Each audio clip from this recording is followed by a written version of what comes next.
Hi everyone, I'm Dr.Animaction. Welcome to the next entry in my animated 90s series. We're getting close to the end of this decade with just this year and the next to go, so I need to start planning for the decade summary. Next year there are 50 new series, so that'll definitely be a two-parter and maybe even a three-parter. This one dips a little lower in title count, but I'm getting more verbose as I go, so I'm still doing it in two parts.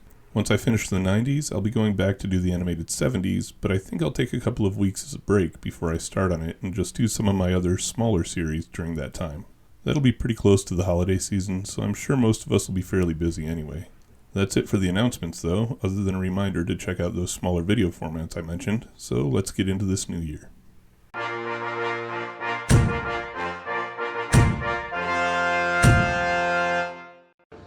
Yeah, it's a bit much. The absolute most significant takeaway from last year is that we had reached what may very well be the pinnacle of adult animation with the sheer volume and quality of the shows we got in that category. We also saw a couple of other categories continue to grow, specifically comedy and action, with action beginning to feel a little like it did in the 80s again, and the addition of the slice of life category to contain the growing number of series that focused on real-world scenarios and settings. Lastly, I added a permanent category for random, as so many different series from so many different origins were beginning to find their way to American TVs on so many different channels, that sometimes it's getting hard for me to say empirically whether they played or not, but for the sake of not missing any, they'll be going in there. So that's how things are looking as we approach the end of the decade, but let's see if any of those observations become trends. First though, as we always do, let's take a look at what was still in the air from previous years.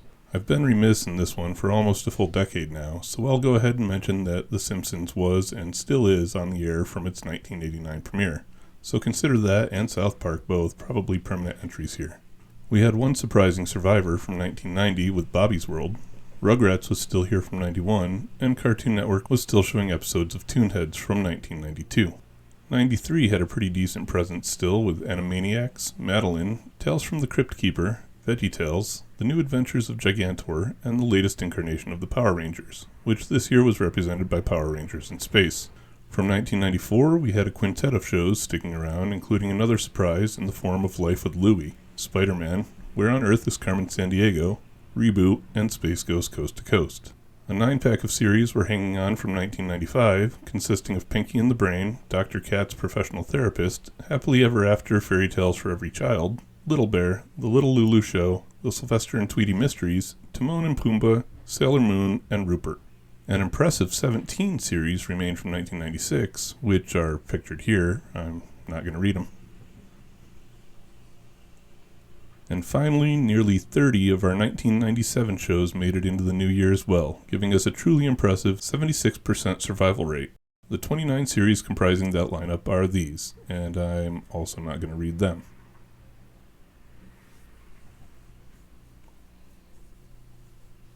So let's take a look and see what didn't make it to this new year. Well, there were a number of series we lost as well, the first of which were a trio of 1992 shows with Donald's Quack Attack, Eek the Cat, and X-Men the Animated Series, so ouch. A pair from 93 fell out as well with Beavis and Butthead and the Terrible Thunder Lizards. A half-dozen series dropped from 1994, including Real Monsters, The Busy World of Richard Scarry, Duckman, Gargoyles, again, ouch, The Magic School Bus, and Street Sharks. There were 10 series from 1995 that didn't come back this year, but of which we'll surprisingly see a couple of reappearances later. That list is made up of Bugs and Daffy, Freakazoid, G.I. Joe Extreme, The Mask the Animated Series, Street Fighter, The Twisted Tales of Felix the Cat, What a Cartoon, Masked Rider, Ronin Warriors, and Ace Ventura Pet Detective. There were 13 losses from 1996, which consisted of Bruno the Kid, Seabear and Jamal, Captain Simeon and the Space Monkeys, Dragonflies, Eagle Riders, Flash Gordon, The Incredible Hulk, Mighty Ducks the Animated Series, The Mouse and the Monster, The Real Adventures of Johnny Quest, Road Rovers, Saban's Adventures of Oliver Twist, and Wanehead. And finally, the 24% attrition rate from 97 included Extreme Dinosaurs, Extreme Ghostbusters, Mummies Alive, Nightmare Ned, Spicy City, Tenchi Universe, and The Wacky World of Tex Avery.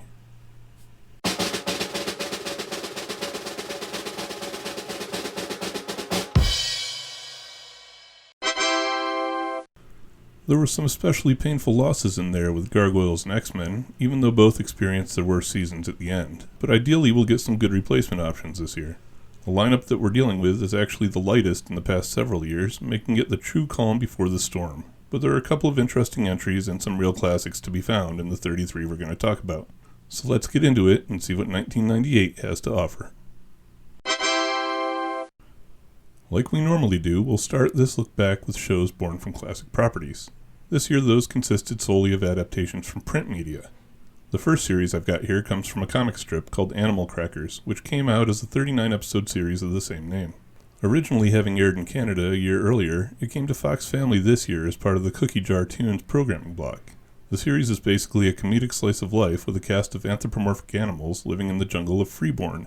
The comic strip itself appeared in several forms as far back as 1936, but the cartoon was based specifically on the run of cartoonist Roger Bolin, who produced the strip from 1967 through 1994. From comic strips, though, we moved to regular novels, with a trio of shows originating there. First is the oldest property on this list, in the Fantastic Voyages of Sinbad the Sailor. This 26-episode series ran this year on Cartoon Network and was loosely based on the classic story from the collection of Middle Eastern folktales called 1001 Nights, or Arabian Nights, as it's better known here, which first appeared somewhere between the 9th and 13th centuries. Well, technically Sinbad existed either before or parallel to the collection and was added during one of the many translations, but it's pretty universally accepted here in America as part of the Arabian Nights. Whatever the origin, the animated series starred a teenage version of the hero and his companions Hakim and the cat Kulak as they traveled the seas aboard their ship the Nimbus, seeking treasure and challenging pirates. Speaking of loose adaptations, the next series I put here is even more so. It's a comedic take on Mary Shelley's Frankenstein from 1818 about the mad life-creating scientist and his experiments called Toonsylvania. This was another of the several series this decade that came from executive producer Steven Spielberg and was in a similar anthology format as most of the others. Each episode contained a few different segments, including one about a family of zombies, one where Igor teaches science, and one that's a morality tale when the monster, named Phil, does something wrong.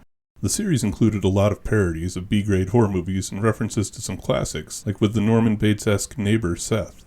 It ran for 21 episodes across 2 seasons on Fox Kids. Lastly in this category is a series technically based on an animated film from earlier in the year that was based on a 1945 book series by Astrid Lindgren called Pippi Longstocking. Well, it wasn't called Pippi Longstocking in Swedish, but I'm not going to try that title, so... The series and movie were both Swedish-German-Canadian co-productions that had aired in Europe a year earlier, but the movie made its way to HBO this year, followed by the 2 seasons and 26 episodes of the show.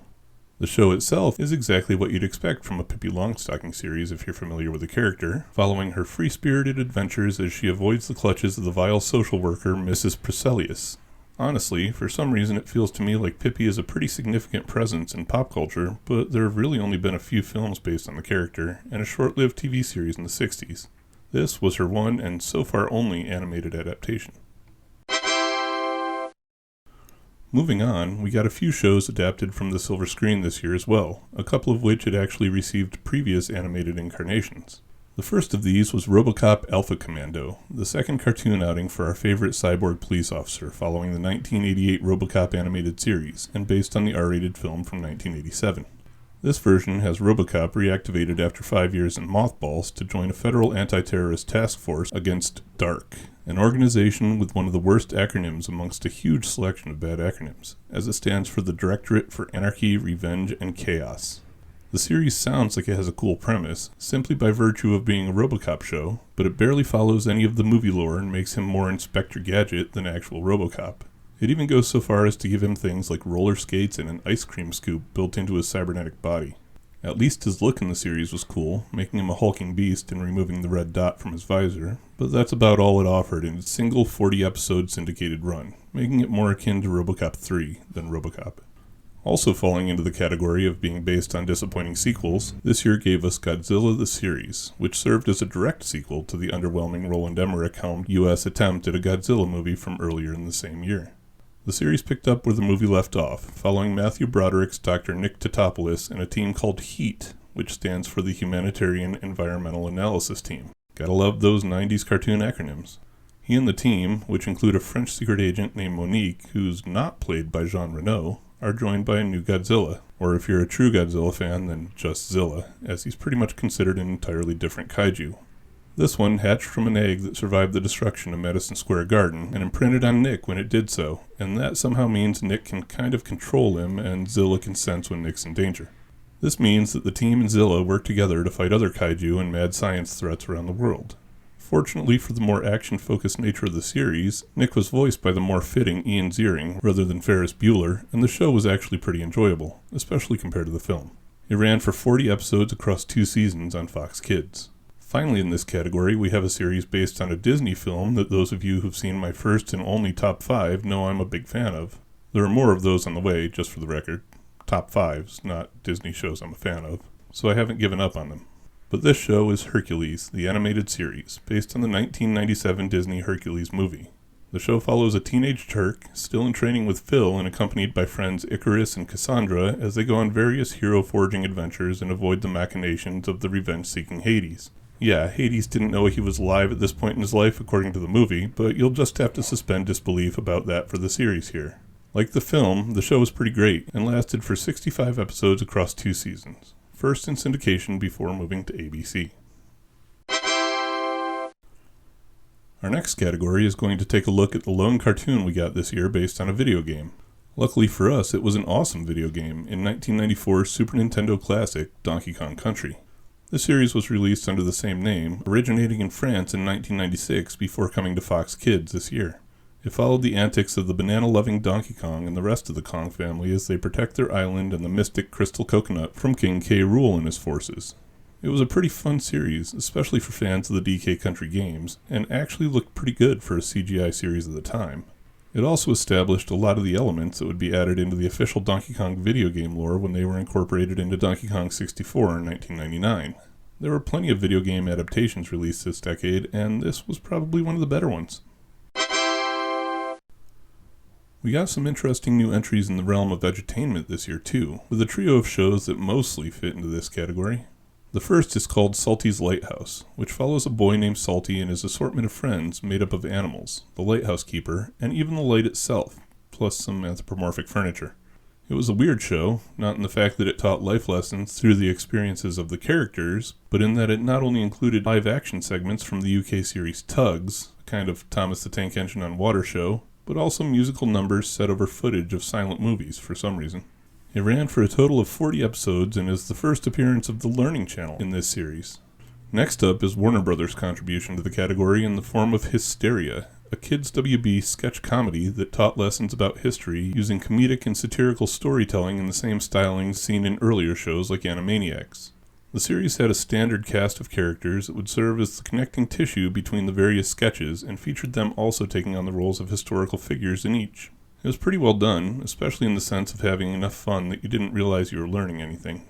It got 52 episodes over its 2 seasons and incorporated pop culture more than a lot of other properties of the era, often reimagining historical figures with caricatures of modernish celebrities.